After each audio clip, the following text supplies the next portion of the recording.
Hello mga kabayabas, welcome back sa aking channel. So for today's vlog mga kabayabas ay pupunta po ngayon ako sa school at magpapa-enroll po para po sa second semester ko po. Kaya sana po ay patuloy po niyo akong supportan sa aking vlog. So walang sawa po niyo pag-suporta at mag-ingat po palagi. God bless po. Bali naglalakad na po ako at pupunta na po ako sa paradahan po dun po sa Labaasan po mga kabayabas para po ako po makasakay. Ako naman po mga kabayabas ay tapos na po magpa-clearance po. Kaya ngayon po ay magpapa-enroll na lang po ako. Yan.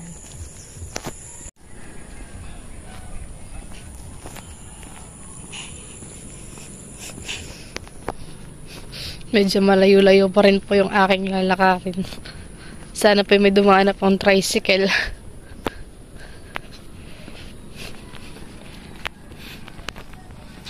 Buti po't ngayon po hindi po naulan. Kanina lang po madaling araw po umulan mga kabayabas.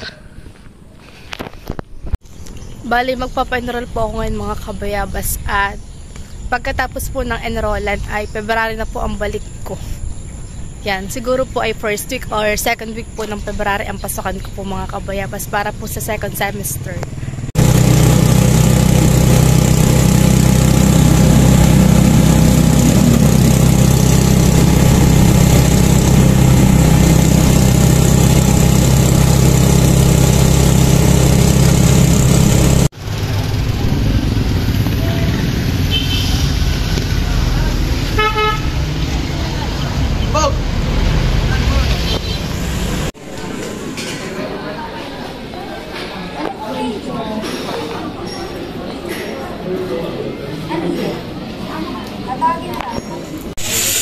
Ngayon naman po kami po magpapa-evaluate na para po makita namin yung aming grade.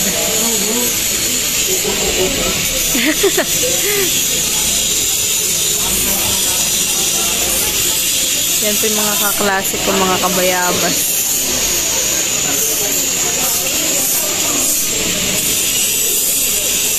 Renz, tinawag ka na.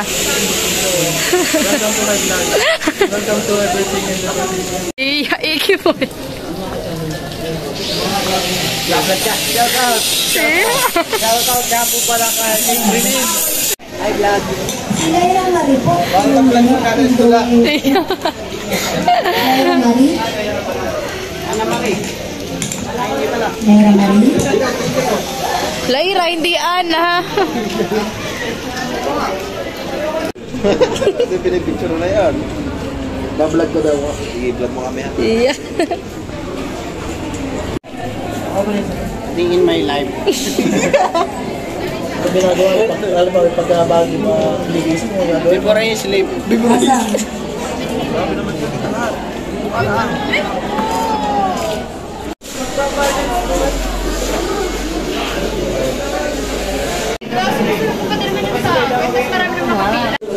Yan at ako po'y nakapagbayad na. Ako po'y nag-down payment lang.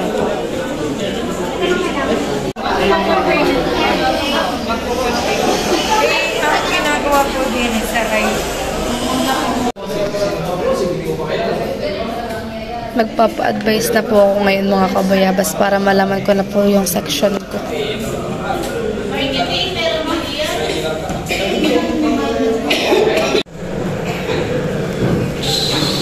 Sir talaga. Ito ay sir ako ha. Wagardless na. Ay, papag-update ko po muna sa Negresila. Ito yung meron na din sa ulit. Ako meron sa sila. Nakapag-clearance na. Sa Ma'am Sanchez, sa Ma'am Pines, ito yung ating lang. 22. Yan, tapos na kami mag-enroll. Tapos na po kami mag-enroll. Nabasa po. Magkaklase na ulit tayo. Ano ko, kala ko si Sir hindi nagbibiro. Seryoso ka naman. Yan mga kabayabas at tayo po magluluto po ngayon ng kangkong, adobong kangkong po at ang lahok po natin ay tokwa po mga kabayabas. Yan, gagamit po tayo ng Mamacita's oyster sauce. Tsaka ito po yung ating sibuyas at bawang. Yan. Yan mga kabayabas at itong ating pong kangkong ay atin na pong gugutayin at ilalagay po natin dito sa planggana. At tayo po ay magigisa. Mag-a-adobo po tayo. Adobong kangkong po ang ating ulam ngayong hapon.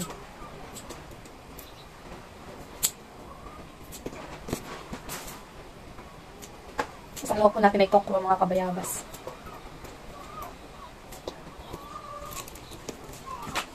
Kaya sana po ipatuloy po nyo akong supportan sa aking vlog at huwag po kayo mag-skip mga aking ads. Napakalaking tulong na po sa akin mga kabayabas. Ha? Sabi ba kasi na doon? Sabi at hapon ko hindi. Yung titignan mo po. Kaya. Wala pa akong ginaw. Puro ko dito man.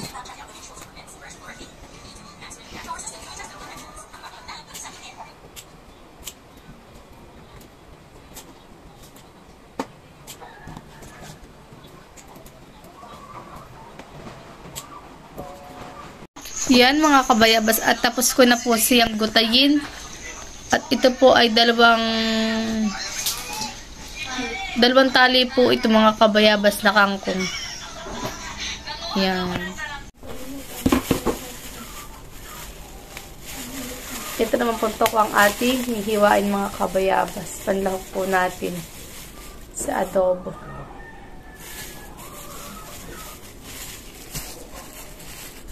Ito muna po yung ating piprito.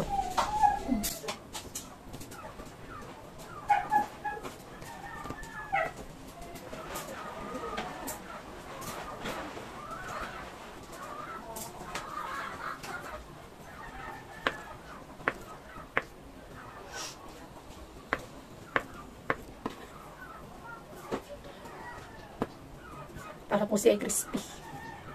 Medyo crispy. Okay na ito po natin. Ito po ay tatlong pakot. Tatlo.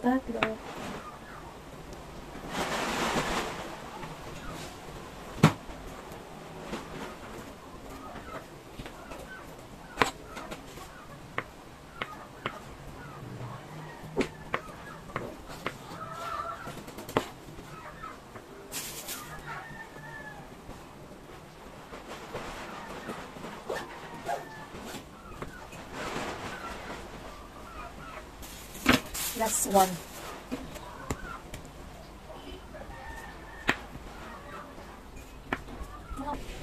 Atin muna pong babaltan itong ating rekado. Kasi atin na rin pong hihiwain mga kabayabas. Para pagkaprito natin ng tokwa ay makakapag-gisa na po tayo ng bawang at sibuyas.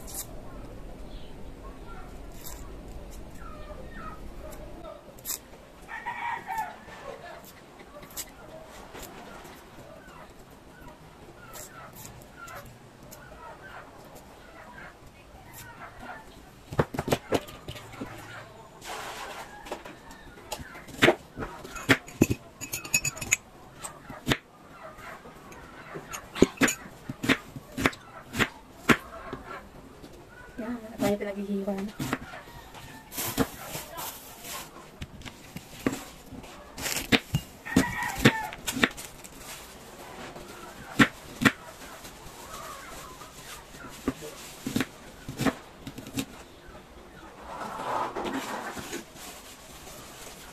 Sunod po itong ating bawang.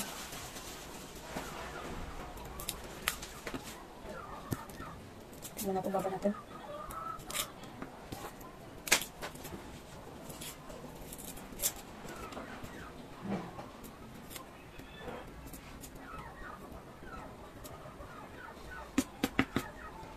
Kasi atin na pong hihiwain ang ating bawang.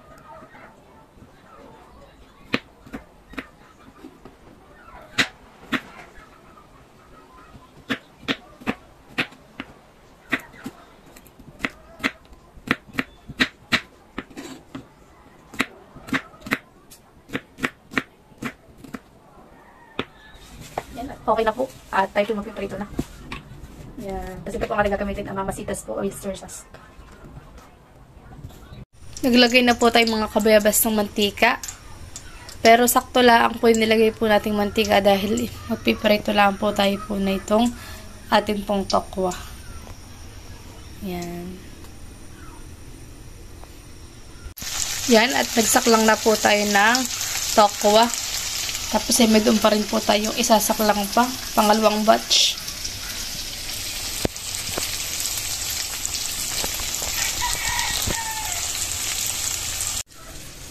Ito pong ating kangkong mga kabayabas ay hinuhugasan po natin.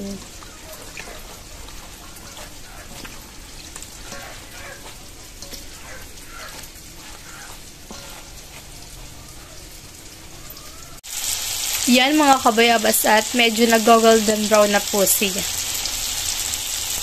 Yan po yung maya-maya aahunin na rin po natin na tayo po yung magsasaklang po ng panibago. Yan mga kabayabas at nagsaklang po ulit tayo at ito na po yung naluto na natin. Yan. Sa pinagprituhan po natin mga kabayabas ay tayo po yung magigisa na. Talagyan na po natin ng bawang at sibuyas.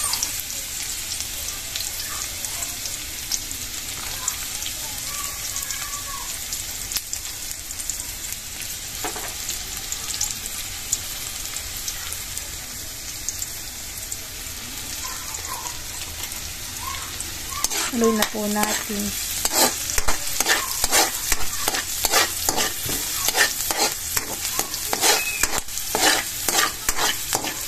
At pag medyo golden brown na po mga kabayabas ay ilalagay na po natin yung ating gulay. At yung ating naman pong tokwa mga kabayabas ay mamaya na po pag luto na. Dahil luto na po yung ating tokwa mga kabayabas.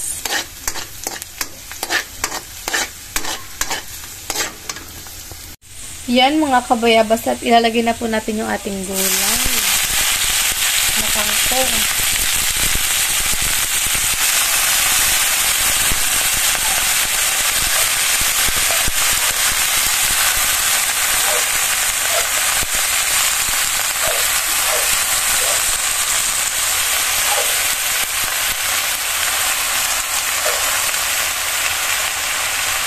Pagkalagay po natin na hahaluin po natin at maya-maya po atin na pong tatakloban ng takip.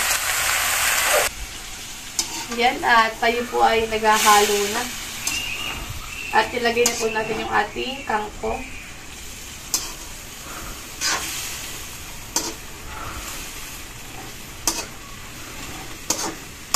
Lalagay ko na po mga kabayabas yung ating oyster sauce.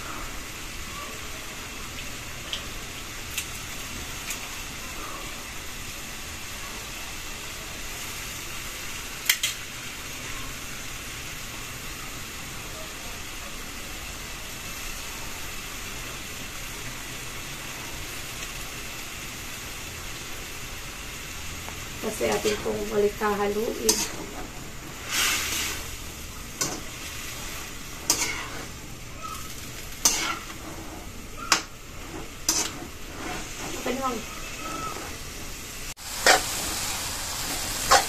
Lagyan ng paminta mga kabayabas.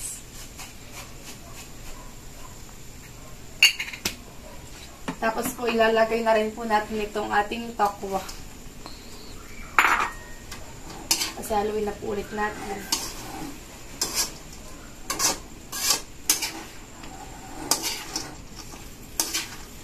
Tutok mo.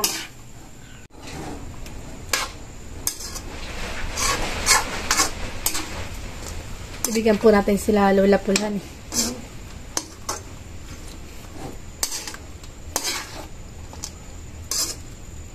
Ito ng ating adobong kangkong. Tama na. Yan mga kabayabas at naglalagay na po si mama at bibigay po niya kay nila Lola Paul. Kanila Tita Ermalyn po. Para po may gulay sila. Yan mga kabayabas at si mama rin po ay nagprito po ng tuyo. Tsaka ako po nagluto po ng adobong kangkong. Yan. Kain po tayo mga kabayabas. Kain po tayo mga kabayabas.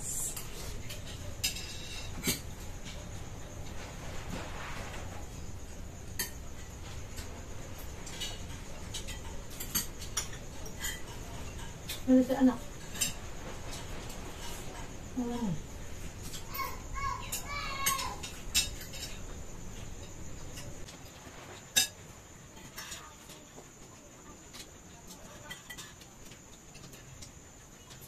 Oh, sila. Nagulat na pa. Sila ka.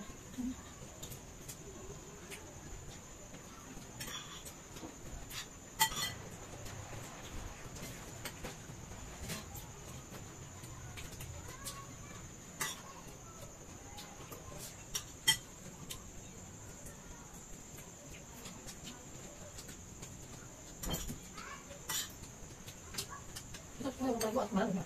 Hindi na. Makakakuha ng kapatid. Kaya naman ito nasa kamang doon.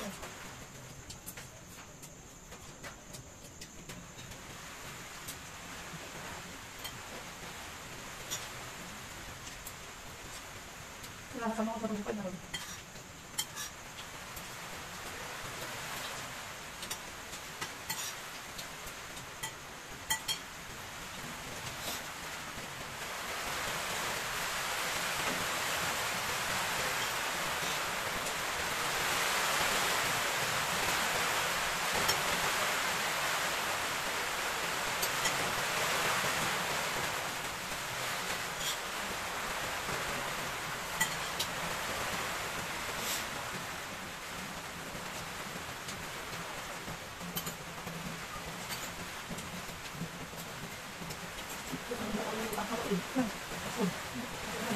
Kasi wala ka.